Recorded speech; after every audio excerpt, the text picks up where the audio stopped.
As far as the injuries go, we had a couple of them.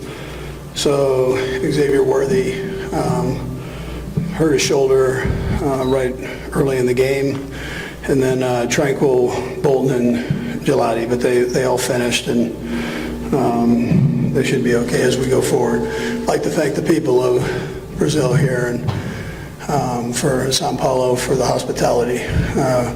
We didn't give all those fans that showed up the best show.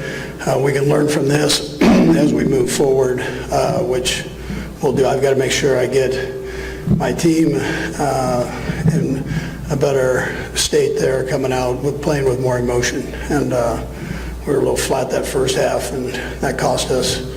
There were some good things in there, but again, we've got to make sure we take care of business with that, and that's my responsibility. So I'll leave it at that. If you have any questions, go ahead and fire away. Sam, but any indication for Xavier Worthy about the series? We'll know tomorrow once we get back and do an MRI. So.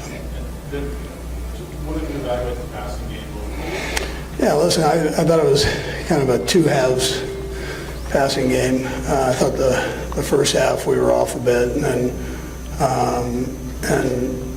then the second half it picked up a little bit. We had a few more explosives there, and got a little rhythm, better rhythm than what we had there. So we got to, again, I've got to make sure that we start faster in there. Thanks. Go ahead. Andy, to that point, you said the guys didn't have necessarily the emotion. Is there something that you noticed pretty early on, or do you think the Xavier injury had a role in that?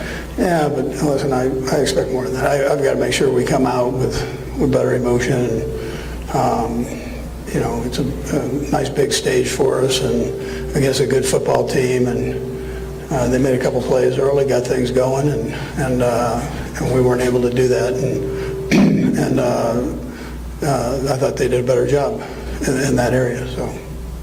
Bye, go ahead. Bye, you're good. Stand up. Andy, just related to the same question.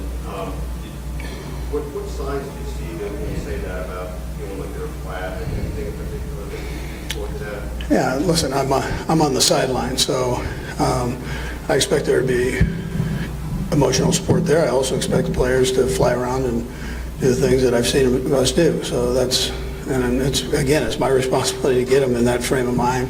Do that, whether you have an injury, a turnover, whatever it is. You know, you fight through that and you make yourself better, whatever situation that you're in. Second row. Coach, Ben has said a few times that you don't see that how about compete for the second person. And it looks like in the first part you got hurt in your face, but in the second half you tried to revert to get it. How much work is he chasing things? Yeah, we normally like to mix and match, but we did take a few more shots today, completed a few, and we were off on a couple. But that's you keep firing in those situations and work through it. First row, ahead. Coach, after this first game of the season, what do you think will be the first thing that you have to train better and improve for the next game, besides start faster as you said? Sure, we got to clean up some of the penalties that we had, especially in crucial situations as you're getting ready to go in and potentially score. And so we got to take care of that. I expect more from our guys than that. And then there's some little mistakes here and there that we'll take care of too. Steve, go ahead. Coach, I know you haven't much film yet, but could you evaluate the offensive line and what you thought? Yeah, listen, I thought we did a decent job up until that the last drive there. I thought there was pressure on Patrick when we had to throw the football. Just absolutely, and you got to bear down. That's again, got to be in a certain frame of mind to do that. It's a good learning experience. Up to that point, though, I thought they really handled it well. And what you saw from Josh Simmons? Yeah, you know what? I think he did okay. I've got to check the tape out for individual guys on that. First row, ahead. Coach, we know we're on that close to the World Game today. My home had the most question out there, which is how do you manage to prevent that when that's coming again with the Eagles and the rest of the season? Sure. Yeah, Pat's always going to get his runs in. that's just how that goes, and we don't plan for those. We've got to do even better in that area. We can do a better job there. So we'll keep working on the run game and make sure we can get our yards per carry up a little bit higher with the running backs. Do a couple more, but second one. Coach, the Chiefs have played a few international games like Mexico City, London, Munich, now Brazil. I'd like to ask you what stood out about Brazil, about São Paulo, seeing the atmosphere in the stadium in relation to these other cities? Yeah, sure. Now listen, the people were phenomenal. The people that we ran into, fans, whether it was at the airport, whether it was today on our travel here and throughout the game. So, and then the people at the hotel, I thought, did a great job. So my hat goes off to the Marriott and the folks there for really having a great plan for us. What about the crowd? Yeah, that's what I was saying earlier. The crowd was great. Yeah, the crowd was great, passionate. I got goosebumps on the national anthem there, your national anthem, Brazilian national anthem. I mean, that was special. Everybody participating there like that. We'll go last two, Sam and then Nate. What's in? Andy, obviously, Justin Herbert's a great player, but what about their scheme and their passing? Yeah, listen, I thought Jim had a great plan there, he and his staff, and they executed, and their underneath game was good. Possession throws were good.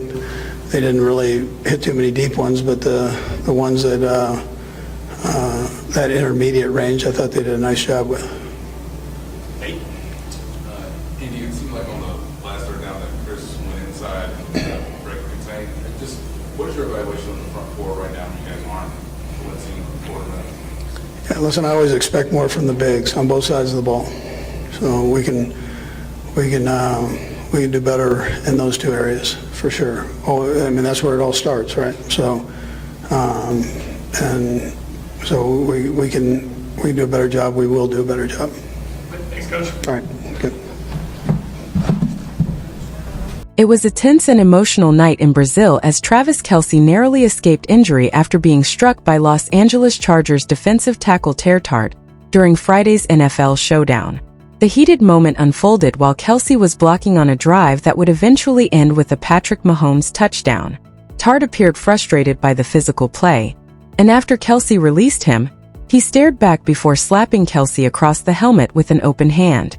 That single detail, an open hand rather than a closed fist, kept Tart from being ejected. Under NFL rules, a punch would have meant automatic disqualification. Instead, he was penalized 15 yards for unnecessary roughness. Kelce remained composed, showing no visible anger. He simply shrugged and looked toward the referees, seemingly asking for justice rather than retaliation. Playing in Sao Paulo without his fiancée Taylor Swift in the stands, it was already shaping up to be a difficult night for him. Through 3 quarters, he had managed just 1 catch for 10 yards. But early in the 4th quarter, Kelce responded with resilience, hauling in a 37-yard touchdown pass from Mahomes to spark hope for Kansas City. Ironically, when the Chiefs attempted a 2-point conversion to tie the game, it was Tart again who made the decisive play, deflecting a Mahomes pass intended for Noah Gray with that same open hand, preserving the Chargers' lead. Moments later, Justin Herbert connected with Quentin Johnston for his 2nd touchdown of the night, pushing the game further out of reach. Kelce, who scored only 3 touchdowns in 2024, the 2nd fewest of his career, had been looking to start strong this season. His 37-yard score showed flashes of his usual dominance, but it wasn't enough. Mahomes finished 20 of 31 for 194 yards, added 57 rushing yards and a touchdown, yet Kansas City fell short. Rules analysts Terry McCauley and Walt Anderson explained on the broadcast that because Tart's contact was open-handed and not a closed-fist punch, officials did not consider it a disqualifying act.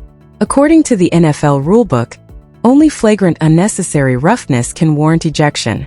After the penalty, Mahomes ran in a touchdown from the 11-yard line, briefly shifting momentum.